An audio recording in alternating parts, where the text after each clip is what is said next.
जो आप सभी का मेरे YouTube चैनल आकाश एकेडमी में स्वागत है। तो जैसा कि हमने इससे पहले लेक्चर 1 में लास्ट में एंटी लॉग तक पढ़ा था, तो आज लेक्चर 2 में उसके आगे से हम लोग शुरू करेंगे। ठीक है, तो सबसे पहली चीज़ आप लोग जो है 3 इम्पॉर्टेंट रिज़ल्ट हैं, इनको ध्यान रखेंगे। ठीक है, क्या है वो रिज़ल्ट देखिए। सबसे पहले log of n to the base n equals to 1 होता है। इसका मतलब ये हुआ कि log of a number to the same base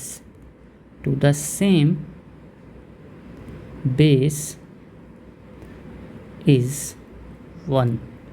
यानी अगर हम किसी भी नंबर n का log लिख रहे हैं और जो नंबर n है वही उसका बेस भी है, ठीक, तो ऐसी सिचुएशन में उनकी डायरेक्ट वैल्यू आप 1 लिखेंगे।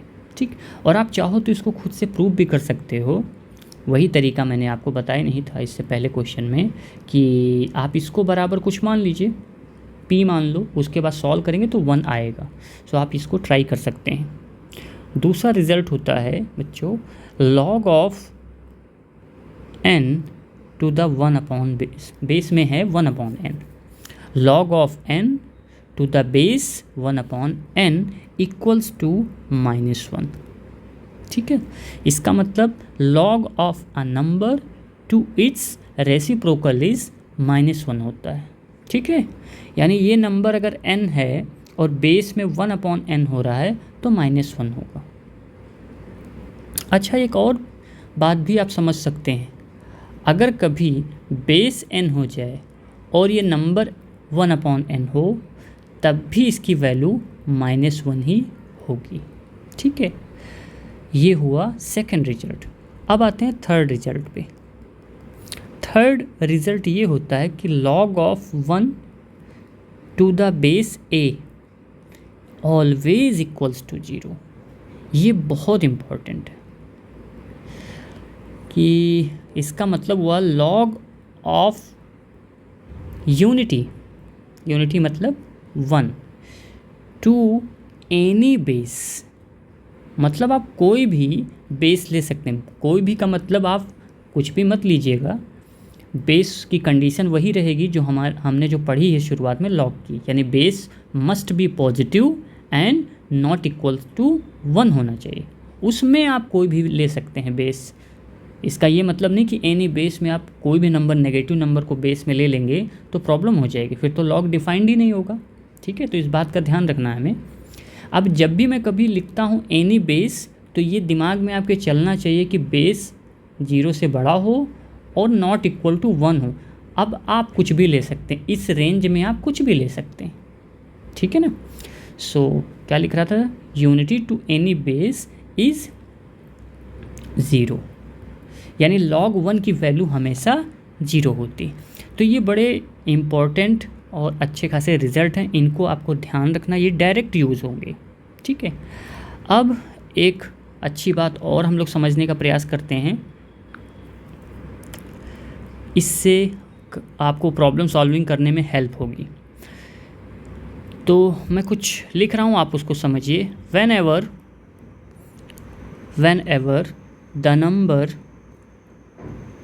The number and base on the same side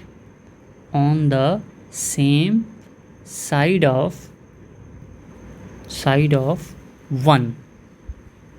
1 माने यूनिटी। जब भी मैं 1 बोलूँगा तो 1 की जगह यूनिटी या यूनिटी की जगह 1 मैं कुछ भी लिख सकता हूँ। तो सेम साइड ऑफ 1 या unity, then log of that number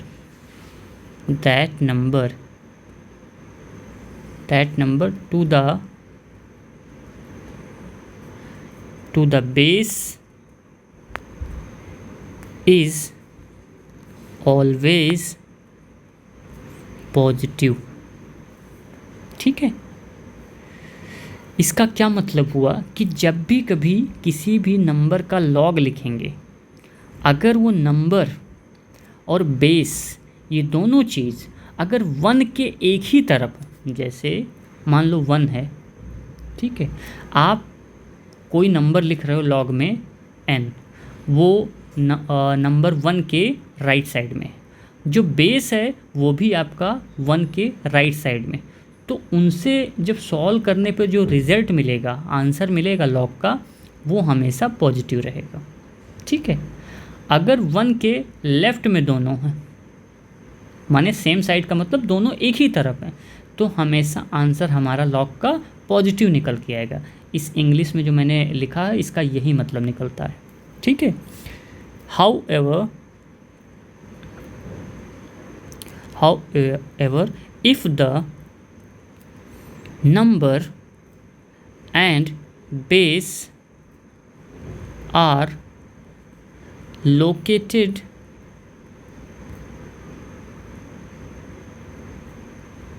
on the different या अपोजिट, कुछ भी कह सकते हो, different side of unity, then log of that number to the base is negative. इसका क्या मतलब हुआ? इसका मतलब ये हुआ कि जैसे मान लीजिए 1 है, हम जो नंबर लॉग का ले रहे हैं वो n मान लो 1 के दाएं से ले रहे हैं। ठीक है, और जो बेस है वो बाएं साइड से है, तो उसके बाद जो लॉग की वैल्यू आएगी log n बेस a, ये वैल्यू हमेशा कैसी आएगी? नेगेटिव आएगी। ये ऑब्जेक्टिव क्वेश्चन में बहुत पूछा जाता है। और इसी तरीके से अगर मान लो 1 के राइट साइड में ही a n है या लेफ़्ट साइड में a और n है, तो उस सिचुएशन में log n बेस a की वैल्यू सदैव पॉजिटिव आएगी। ये बात आपको ध्यान रखना है। ऊपर इंग्लिश में जो मैंने कहानी लिखी है उसका मैथमेटिकल मीनिंग यही हुआ। ठीक है, तो आई थिंक आप लोगों को समझ में आ गए। एक एग्जांपल से हम और अच्छे से इसको क्लियर कराते हैं आपको। सो एग्जांपल नेक्स्ट पेज पे लेते हैं। मान लीजिए मैं एक क्वेश्चन ले रहा हूँ, log 100 बेस 10, इसकी वैल्यू हमको पता करनी। ठीक, ये पहला क्वेश्चन।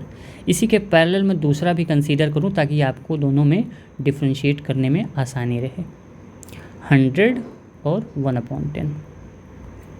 ठीक है, अब मैं क्या कर रहा हूं इसमें, इसकी वैल्यू मुझे फाइंड करनी है। तो चलिए शुरू करते हैं। मैं इसका सॉल्यूशन दे रहा हूं आपको। log 100 बेस 10 को मैंने सपोज कर लिया p है। अब यहाँ से जब log हटाएंगे तो क्या लिखेंगे? 100 इक्वल्स टू 10 की पावर में p। ठीक, ये शुरुआत में ही आपने लेक्चर 1 में ही समझ लिया था। अब आप 100 को लिख सकते हो 10 की पावर 2 इक्वल्स टू 10 की पावर p। बेस बराबर है, दोनों साइड के आधार बराबर हैं, तो p इक्वल्स टू आ गया 2। यानी कि इसका आंसर क्या मिल गया? log 100 बेस 10 की वैल्यू आ गई 2, पॉजिटिव, है ना।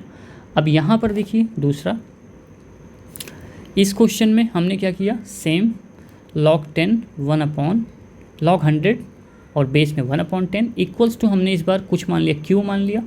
ठीक है, यहाँ से भी log को रिमूव करिए तो 100 इक्वल्स टू 1/10 की पावर में q।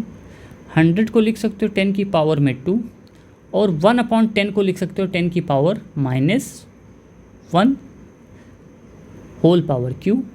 10 की पावर 2 और 10 की पावर -q। बेस इक्वल है तो पावर्स इक्वल हो जाएगी, यानी q की वैल्यू आ गई -2। तो आप देख पा रहे हो यहाँ पर इस साइड देखिएगा, ये लिखा मैंने 1 के ही राइट साइड में दोनों नंबर आते हैं 10 और 100, यानी कि 1 के एक ही तरफ ये दोनों नंबर हैं। तो देखो यहाँ पर आंसर कैसा दिख रहा है आपको, पॉजिटिव। और यहाँ पर देखिए 1 है, 1/10, 1/10 जो होता है वो 1 से छोटा होता है, और जो 100 होता है वो ऑफकोर्स वो 1 से बहुत बड़ा है, राइट। तो देख सकते हो आप कि 1 के अपोजिट साइड में दोनों नंबर हैं, इसलिए इसका जो रिज़ल्ट आया है वो नेगेटिव आया है। सो आई होप आपको ये पूरा जो कॉन्सेप्ट ये क्लियर हो गया होगा। चलिए लॉग पे कुछ और क्वेश्चन करते हैं। सो क्वेश्चन नंबर 1, सम मोर क्वेश्चन। मैंने एक क्वेश्चन लिखा 7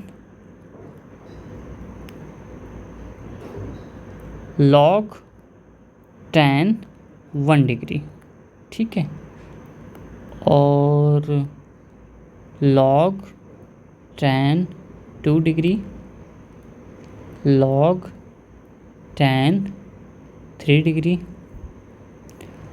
और ऐसे चलते जाइए log tan 89 डिग्री, और आपसे कहा गया कि इसकी वैल्यू आपको बतानी, ठीक। तो आप वीडियो को पॉज करके भी थोड़ा सोच सकते हैं, फिर जो मैं सॉल्यूशन बताऊंगा फिर उसके बाद आप देख लीजिएगा। तो देखिए इसको कैसे करेंगे। अब यहाँ पर तो ये बहुत बड़ा क्वेश्चन लिखा हुआ, लेकिन आपको थोड़ा सा ऑब्जर्वेशन इसमें करना होगा। बड़े क्वेश्चन में बहुत छोटी सी चीज़ छिपी होती है। अब ऑब्जर्वेशन क्या करना है इसमें, ऑब्जर्वेशन ये होगा कि जब आप इस पूरे क्वेश्चन को कम्प्लीटली देखेंगे, जैसे log 1 degree, log 2 degree, log tan 2 degree, ठीक है, log tan 3 डिग्री, ये जब चलते जाएंगे आप पूरा, तो बीच में कहीं ना कहीं आपको ये टर्म जो है ज़रूर दिखेगा, log tan 45 डिग्री दिखेगा, और उसके बाद आगे बढ़ जाएंगे। अब आप सोचोगे कि सर आपने tan 45 को ही क्यों कंसीडर किया, बहुत सारे और भी होंगे टर्म्स। वो बेटा इसलिए कंसीडर किया क्योंकि आपको tan की वैल्यूज़, कुछ वैल्यूज़ तो आपको याद होनी चाहिए, जो कि आपने 10th स्टैंडर्ड में पढ़ा भी होगा कि tan 45 डिग्री की वैल्यू 1 होता है, ठीक। तो इसका मतलब ये हुआ, यहाँ से हमको पता है कि tan 45 डिग्री 1 होता है। तो अगर मैं आपसे कहूँ कि log tan 45 डिग्री बेसिकली जो है लिखा हुआ है log 1, ठीक है, log 1 दिया गया। अब ऐसा मत सोचना कि बेस नहीं दिया गया, बेस नहीं दिया, बिना बेस का कोई लॉग हो ही नहीं सकता। तो इसमें कोई ना कोई बेस आपको ज़रूर क्वेश्चन में दिया गया है। हालांकि जहाँ से मैंने क्वेश्चन लिया है उसमें कोई बेस दिया नहीं गया है, लेकिन आप कुछ भी बेस ले सकते हैं, क्योंकि अभी आगे के लेक्चर में मैं आपको बेस के बारे में भी थोड़ी जानकारी दूंगा कि बेस कभी कभी 10 लिया जाता है, कभी कभी ई लिया जाता है, स्मॉल ई। तो कुल मिला के आप उसकी टेंशन अभी मत लीजिए, ये मान के चल रहे हैं हम लोग कि बेस जो भी दिया गया है वो पूर्णतया डिफाइंड दिया गया क्वेश्चन में, ओके। तो चलिए अब आप देखिए, मैंने अभी अभी आपको सिखाया था कि log 1 और उसके बेस कोई भी हो उसकी वैल्यू हमेशा क्या आती है, 0 आती है, राइट। तो अब आप खुद बताइए, अगर बीच में ये वाला टर्म अगर 0 हो गया, ठीक, तो जितने भी बाकी टर्म हैं उनसे मल्टीप्लाई करने पर ये जो पूरा का पूरा क्वेश्चन है it will be converted into 0, यानी सारे के सारे टर्म ख़त्म हो गए, 0 हो गया। तो इसका फाइनल आंसर जो आएगा वो 0 आएगा। तो आई होप आपको ये बात समझ में आ गई होगी, ठीक है। चलिए एक और क्वेश्चन लेते हैं, क्वेश्चन नंबर 2। मैं लिख रहा हूँ कि log x - 3 base 2 equals to 4 है, तो x की वैल्यू बताइए, ठीक है। आप वीडियो को पॉज करके इसको खुद से ट्राई कर सकते हैं। तो चलिए मैं सॉल्व करके दिखाता हूँ इसको। इसमें लिखा गया log x - 3 base 2 equals to 4, तो x की वैल्यू बताओ। तो यहाँ से आपको log हटाना पड़ेगा। log हटाने का मतलब आप इसको लिखेंगे x - 3 इक्वल्स टू 2 की पावर में 4, ठीक है। तो x minus 3 equals to 16, x equals to 16 plus 3, यानी x इक्वल्स टू आ गया 19। ये हो गया आपका आंसर, ठीक है ना। ओके, तो अच्छा एक बात का ध्यान रखिएगा आप लोग, ये तो आंसर हो गया। जब भी कभी आप किसी क्वेश्चन को सॉल्व करें और उस क्वेश्चन में अगर लॉग दिया गया है, यानी लॉग एक्स दिया गया है, लॉग में इक्वेशन दी गई है जिसमें एक्स आ रहा हो, और लास्ट में जो आपको वैल्यू निकल के मिले फाइनल, उसको वापस से अपने क्वेश्चन में ज़रूर पुट कर दीजिएगा और क्रॉस चेकिंग ज़रूर करिएगा कि क्या जो आपने एक्स निकाला है वो जो इनिशियल प्रॉब्लम है उसको सेटिस्फाई कर रहा है कि नहीं कर रहा है, यानी कि जो ओरिजिनल क्वेश्चन है क्या उसको एक्स सेटिस्फाई करता है। क्योंकि बहुत सारे प्रॉब्लम्स ऐसे होते हैं जो लास्ट में जाके जो एक्स निकलता है और हम मान लेते हैं कि वो हमारा आंसर हो गया, बट कभी कभी वो आंसर नहीं होता है, वो इनिशियल प्रॉब्लम को सेटिस्फाई करने में फेल हो जाता है, ठीक है। जैसा कि यहाँ पर तो सेटिस्फाई कर रहा है, आगे हम लोग नेक्स्ट क्वेश्चन लेंगे जब बाकी, तब उसमें क्लियर हो जाएगा कि कभी कभी सेटिस्फाई नहीं करेगा। यहाँ पे तो कर रहा है, कैसे चेक करेंगे, लॉग बेस टू 19 माइनस 3, तो यहाँ से आ जाएगा लॉग बेस टू 16, और जब आप इसकी वैल्यू निकालेंगे सॉल्व करके तो इसकी वैल्यू 4 आएगी, ठीक है। तो चलिए आगे बढ़ते हैं नेक्स्ट। अब क्वेश्चन से पहले क्वेश्चन को अब थोड़ा रोक के रखते हैं, एक इम्पॉर्टेंट आइडेंटिटी है उसको पढ़ते हैं। सो एन इम्पॉर्टेंट आइडेंटिटी, क्या होती है आइडेंटिटी, वो होती है a raise to the power log n base a equals to होता है n, जहाँ पर ये जो आपका n है वो ग्रेटर देन 0 होना चाहिए, and a greater than 0, a not equal to 0, not equal to 1, ठीक है। ये होता है इसका कंडीशन, और ये है हमारी इम्पॉर्टेंट आइडेंटिटी। बहुत ही ज़बरदस्त आइडेंटिटी। इसका मतलब समझिएगा कि अगर बेस a और वही बेस जो ऊपर पावर में लॉग है उसका सेम होता है, तो हम डायरेक्टली जो ऊपर वाला लॉग का आर्ग्यूमेंट है यानी नंबर n है वही हमारा फाइनल आंसर हो जाता है, ठीक है।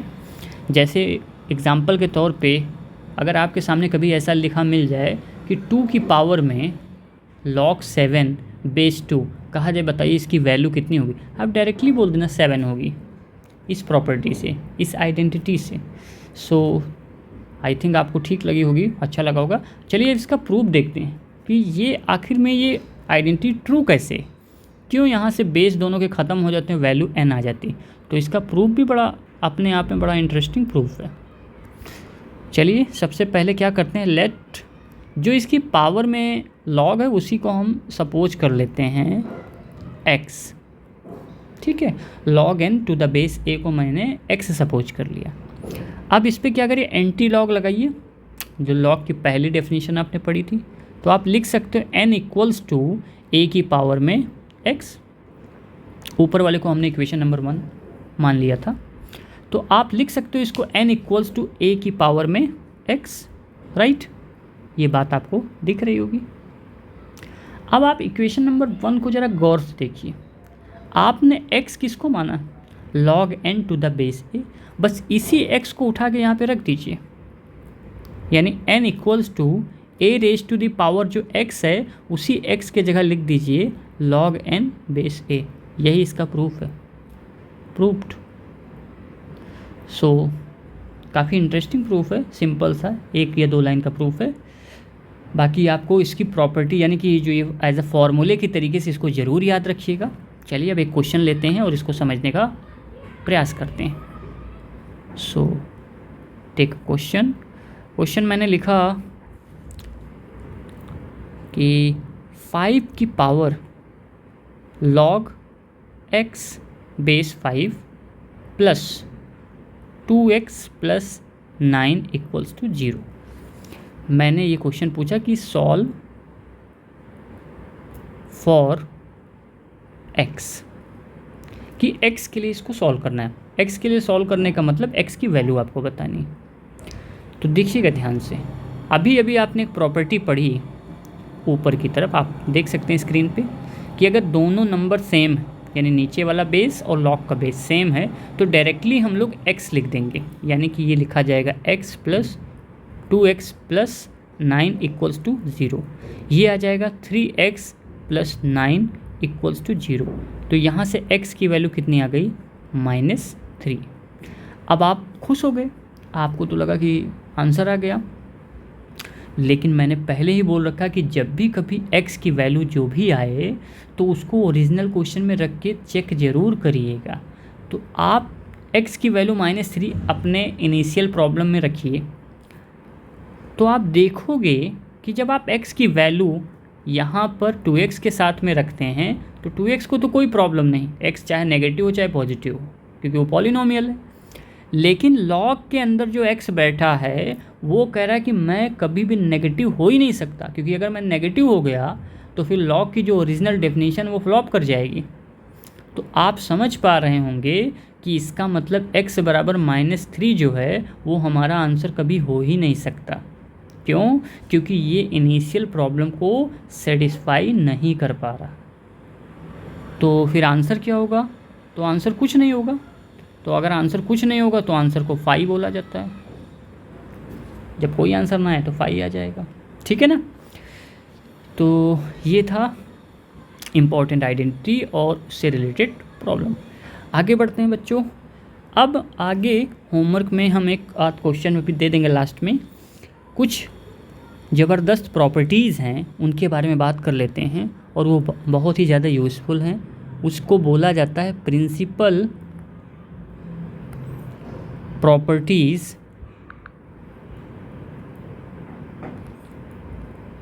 Properties of logarithm.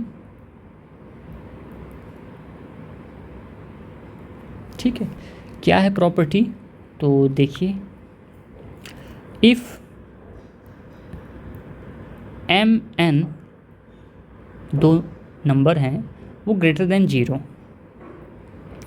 एंड जो बेस है वो भी greater than 0 and a not equal to 1, तो पहली प्रॉपर्टी ये होती है कि log of m base a plus log of n base a equals to होता है log of mn base a। ये पहली प्रॉपर्टी होती है, ठीक है। दूसरी प्रॉपर्टी क्या होती है?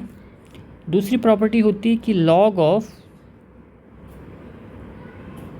m by n base a equals to log m base a minus log n base a। आप इसको ऐसे भी लिख सकते हो, प्रॉपर्टी नंबर 1 को ऐसे भी लिखा जाता है और ऐसे भी लिख सकते हो, लेफ़्ट राइट से कोई प्रॉब्लम नहीं। log mn base a equals to log m base a plus log n base a, ठीक है। एंड द थर्ड वन, तीसरी, ये होती है log बेस a m की पावर में अगर x आ जाए तो जो पावर वाला नंबर होता है वो आगे आ जाता है मल्टीपल में, यानी x into log of m to the base a। तो ये तीन बड़ी इम्पॉर्टेंट प्रॉपर्टी है, ठीक है ना। इसको आपको ध्यान रखना है। तो मैं एक का प्रूफ करा दे रहा हूँ, बाकी आप लोग खुद से प्रूफ करने की कोशिश करिएगा, और याद तो सारी प्रॉपर्टीज़ को रखना है। तो चलिए मैं आपको प्रूफ करके दिखाता हूँ। प्रूफ फर्स्ट, पहले का प्रूफ देखिए बच्चों, यहाँ पर जो log m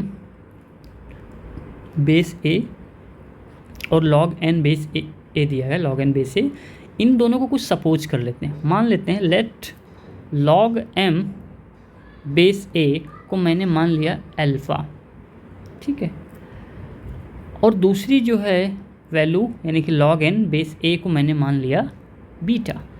तो अब आप बताइए ज़रा, अगर log में ऐसा लिखा जाता है, ठीक है, अगर लॉग में ऐसा लिखा जाता है तो क्या आप उसको एंटी लॉग में क्या लिखोगे? इस चीज़ को आप उसको एंटी लॉग में लिखेंगे m इक्वल्स टू a की पावर में अल्फ़ा लिख देंगे, इसको इक्वेशन 1 बोल दीजिए।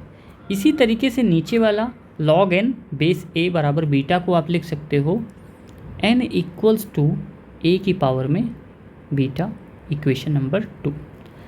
अब आपको ज़्यादा कुछ सोचना ही नहीं है, बस इक्वेशन 1 को और 2 को आपस में मल्टीप्लाई कर देना, ठीक है।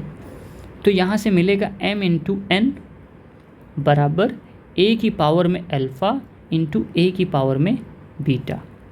तो क्या हो गया इसकी वैल्यू? m इंटू एन बराबर a की पावर अल्फ़ा प्लस बीटा। अब गौर करिएगा, मैंने अभी आपको एक प्रॉपर्टी बताई थी, बल्कि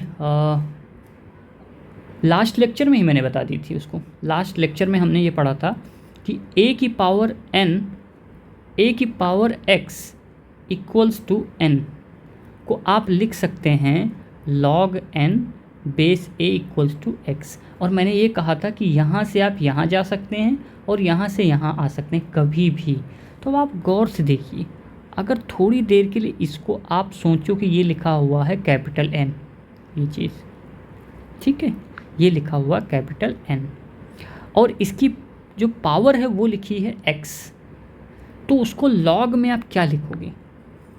लॉग में अगर इसको कन्वर्ट करोगे तो क्या मैं ऐसा लिख सकता हूँ log mn, ये हो गया कैपिटल N, बेस हो गया a और x के जगह alpha plus beta, alpha plus beta. अब आप बताइए ज़रा, अल्फ़ा और बीटा को आपने क्या एज्यूम किया था? log m बेस a और log n बेस a।